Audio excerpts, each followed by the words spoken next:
We all ask the question, what will I be when I grow up? Rocket scientist, brain surgeon, fireman. Signs were there, I should have been warned. Airfix models, frisbees, Rubik cubes.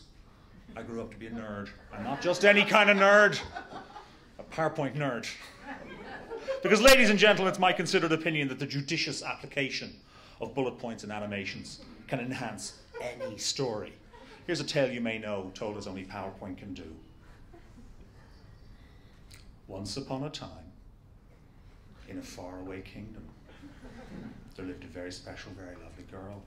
Sadly, one day when the girl was very young, her mother died. So she now lived in a cottage with her father. Her father eventually got married again. The girl's stepmother was beautiful, but she was very vain and mean-spirited. And she had 2 other daughters. And as sweet and as kind and as loving and generous as the lovely girl was, the stepmother and the ugly sisters were just the opposite. They were wicked and selfish and spiteful and mean. They made the lovely girl's life a misery. And her father never intervened. They made the lovely girl do all the dirty chores around the house, and because she was always covered in soot and cinders, they took to calling her Cinderella. And as she became more and more beautiful, her life became more and more miserable.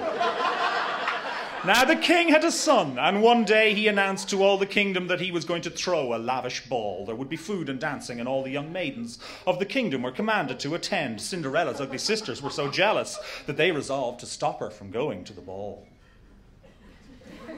The wicked stepmother, far from helping Cinderella, just made things worse. Of course you may go to the ball, my dear, but only if you do your chores. However hard she worked, it never was enough. The day of the ball was the worst day of Cinderella's life. As she watched her stepsisters heading off for the ball in all their finery, she felt as bad as the day her mother had died. On that day, Cinderella had planted a sapling, and many was the time she had watered the young tree with her tears. So here she was, dressed in rags, watching her stepmother and the ugly sisters drive away to the ball. She lay down and wrapped her arms around her favourite tree, and sobbing her heart out, she told the tree the entire terrible tale of all the mean things that had been done to her. But then, suddenly, the wind howled through the tree, and Cinderella heard a voice, "You will go to the ball." And when she looked up in surprise, what do you think she saw? A ball gown and high-heeled slippers. Where could they have come from? What do you think, boys and girls? Who gave her such a wonderful dress and shoes? Maybe she had a fairy godmother. Quick as a flash, Cinderella changed out of her dirty rags and she came outside to her magnificent carriage. The wind whooshed again and told her, "You must be home by the last stroke of midnight." She swept into the ball.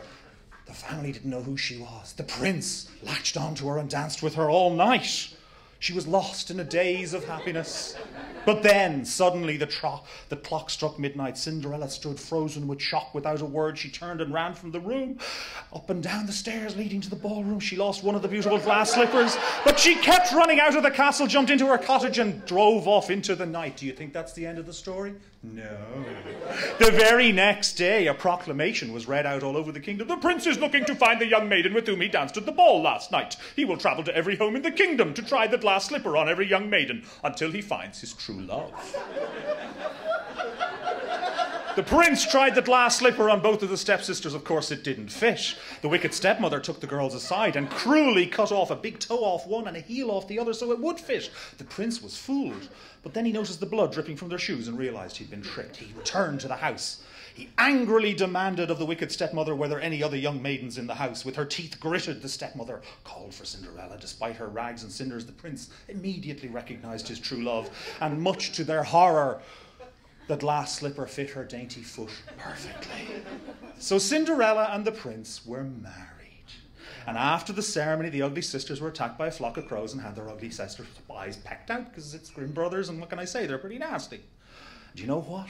They were never mean again, and Cinderella lived happily ever after. Thank you all for watching and listening, boys and girls. Look out for other titles in our enhanced PowerPoint stories coming soon. Tales of bravery and love. I'm sure you'll all agree that PowerPoint can enrich all of our lives if you'll just embrace the bullet point.